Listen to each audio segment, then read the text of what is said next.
हमारे बीच में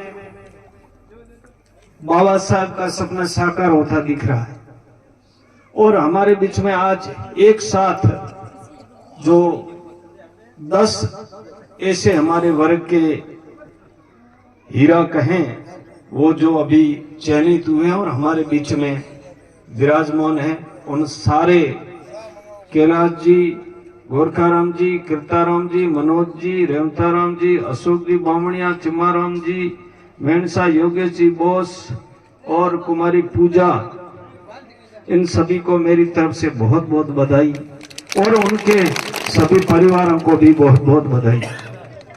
देखिए, बाबा साहब ने कहा था कि शिक्षा शैरणी का दूध है, जो पिएगा वो दहाड़ेगा। हमारी जो गुलामी से मुक्ति का एक ही मार्ग है, सिर्फ और सिर्फ है शिक्षा, और शिक्षा के माध्यम से हम आगे बढ़ सकते हैं, हम गुलामी से मुक्ति पा सकते हैं। यही समाज को ऊपर उठाने का जरिया है।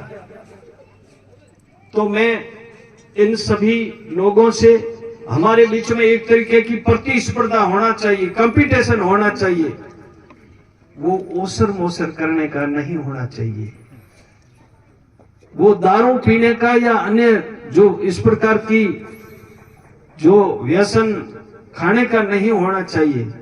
हमारे बीच में एक ललक होनी चाहिए, वो शिक्षा में हर आदमी सोचे कि मेरा बेटा आज ये अध्यापक बना है तो मेरे बेटे को मैं डॉक्टर बनाऊंगा, इंजीनियर बनाऊंगा, मैं साइंटिस्ट बनाऊंगा, मैं बड़े पद पर भेज करके RAS IAS बनाऊंगा।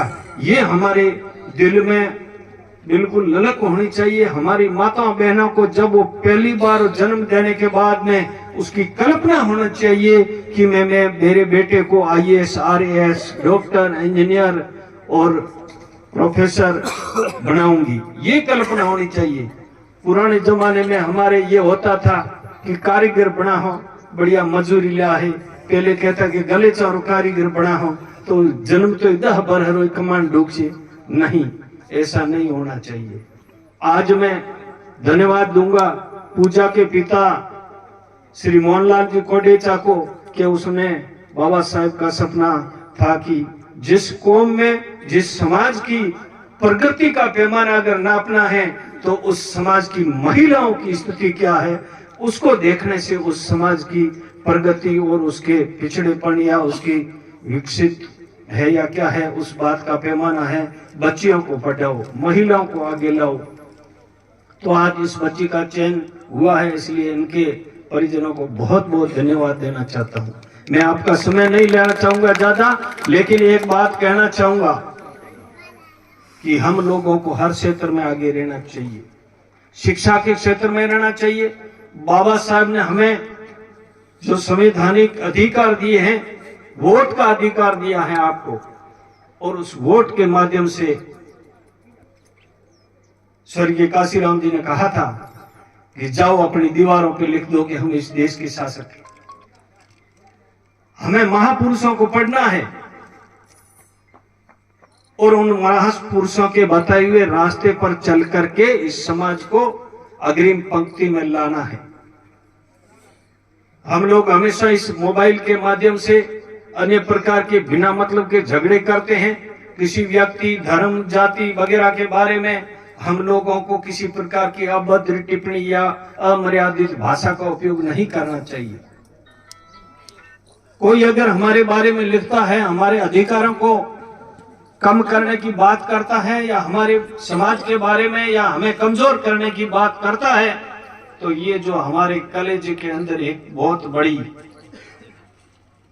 कलम एक कलेजे के अंदर पड़ी है और कॉपी भी कलेजे के अंदर है, उसके ऊपर नाम लिख दो। जैसे सर छोटू राम जी ने कहा था कि मेरी 2 बात मान, किसान को कहा था बोलना सीख और अपने दुश्मन को पहचान।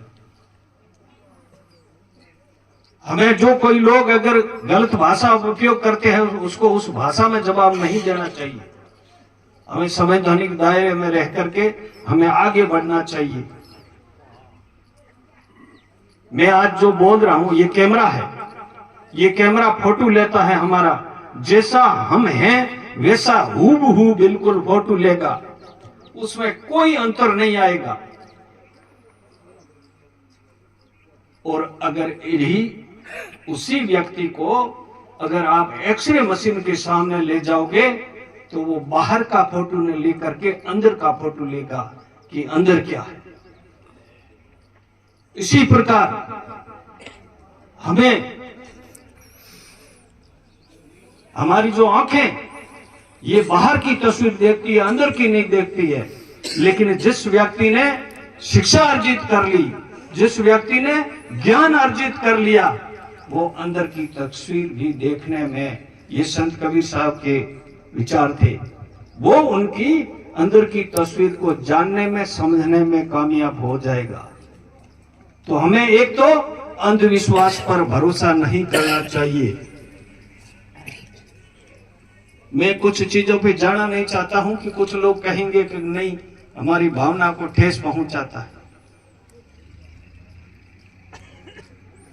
संतों ने कहा था कि बाहर भटके कोई तेरे सब सुख है घट मोही, कहीं बाहर ढूंढने की जरूरत नहीं है, आपके तो अंदर ही सब कुछ है।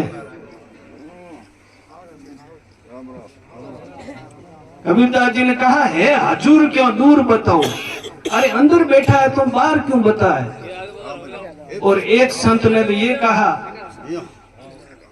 कोई के शिव नगरी में साहिब है, कोई के गौ लोक में बसे लोग, कोई के कहाँ बसता है, कहीं नहीं बसता है, तुम्हारे अंदर बैठा है, बोलने वाला पुरुष है, वही है। ये संसार है, ये संसार एक मुसाफिर खाना है। इस मुसाफिर खाने में तुम्हारे अंदर जो बोलता पुरुष है, ये उसमें विश्राम करने के लिए कुछ समय के लिए आया है। आज ये मकान आपका है, कल और किसी का होगा, परसों और किसी का होगा। तो आप मान के चलो कि हमें जितने दिन के लिए हम इस मुसाफिर खाने में आए हैं, तब तक अच्छे काम करें, अच्छी सोच रखें, आगे बढ़ें और महापुरुषों के बताए हुए रास्ते पर चलना चाहिए और बाबा साहब को आदर्श मानना चाहिए। ज्योतिराव जी फूले, साहू जी महाराज और ऐसे महापुरुषों के बताए हुए उनको पढ़ना चाहिए और आगे बढ़ना चाहिए। मैं युवाओं से कहना चाहता हूं, अपने समाज के बड़े बुजुर्गों से कहना चाहता हूं कि मृत्यु भोज है, बिल्कुल एक समाज की कुरीति है। उसको खाना और करना दोनों ही बंद करोगे तो तुम्हारा और हमारा अच्छा होगा। नहीं तो जो ही एक तरफ तो रोना पीटना और दूसरी तरफ हलवा बना के खाना, ये कहां तक उचित है। अपने को क्या घर में जब मौत होती है रो करके खाने की आदत पड़ गई है। आज मैं इसलिए कड़वा बोल रहा हूं कि ऊपर वाले की कृपा से यहाँ कोई खुशी का माहौल है, इसलिए बोल रहा हूं, लेकिन उस जगह पे ये नहीं बोल सकता। इसलिए हम लोगों को एक तो मृत्यु भोज बंद करना है, बच्चियों को पढ़ाना है, बच्चों को पढ़ाना है। और जो बच्चे शराब पीते हैं, गुटखा खाते हैं, अगर अच्छा इंसान बनना, इस भारत का अच्छा नागरिक बनना है, तो तुम्हें ये सारी चीजें छोड़नी होगी। और अगर तुम्हारे में ये खामियां हैं तो न तो आपका वोट बिके बगैर रह सकता है, न आप ईमानदारी से जी सकते हैं, न आपके परिवार की महिलाएं आपसे संतुष्ट हो सकती हैं। तो ये जो आए दिन जो आत्महत्याएं होती हैं, आए दिन जो हमारी माता बहनें जो आत्महत्या करती है, उसके पीछे एक ही कारण है। जब बात करते हैं तो मोड़िया दारू लिए वो परेशान थी, बेचारी की करे, मरे नहीं तो। और जब हम उसका संबंध करने जाते हैं तभी वो बाप ही शराब पी करके उसको प्रमाण पत्र दे करके आता है। तो गाड़ी की बात करो, 5 रुपये की बोतल लाए तो किला भी लाए तो मोह की केड़ो बनाए तो ये हमारा उस गाड़ी को प्रमाण पत्र देने का पैमाना है। जबकि हमारी नजर में देखना चाहिए कि इनका घर कैसा है, इनके पास जमीन कितनी है, इनके घर की जो चार तरफ की जो चार दीवारी है वो कैसी है। क्या होता है कि सक्षम परिवार है, बाढ़ रो कौंटो है नहीं, वो भी बताया करे कि इस परिवार की परिवेश कैसा है, इस परिवार की क्या है। गुटे ना चमरक भरी एक जमी को नहीं, बस की करूं बढ़िया रोटी हागेड़ी पड़ाई, बस मोंडे फादर में टाबरा न दे बुआ हुए और पछे ओरो हागी करे और जदे बती आत्महत्या करे, जाने के हाहू नाम लिखो, होहरा लिखो। पहले तो उस आदमी को डरना चाहिए जिसने शराब पी करके अपनी बच्ची का संबंध किया है। मैं ज्यादा आपकी बात नहीं कहूंगा। आप लोगों ने आज बुलाया, मेरी बात सुनी। मैंने जो ये 10 लड़के जो बच्ची शहीद जो को सिलेक्शन हुआ है, इससे मुझे बेहद खुशी है। मुझे खुशी जब होती है जब मैं उस परिवार में जाता हूँ, मेरे समाज में, उसके घर की जो 4 दीवारी अच्छी देखता हूँ, उसका घर अच्छा देखता हूँ, बहन बेटियां सजी धजी देखता हूँ, हमारे पूर्वजों के जो बुजुर्ग है उनको अच्छा स्वास्थ्य देखता हूँ, अच्छे कपड़े देखता हूँ, उनका घर सक्षम देखता हूँ, तो मुझे खुशी होती है। और झूंपड़े मोन डोडा गाड़ियोड़ा देखा तो रोणो आवे। तो मेहरबानी करे जो कोई पिए है उन्होंने तो पी दो, लेकिन आगे एड़ी खड़ भरने काम मत करो। बहुत बहुत धन्यवाद। पुनः मैं जो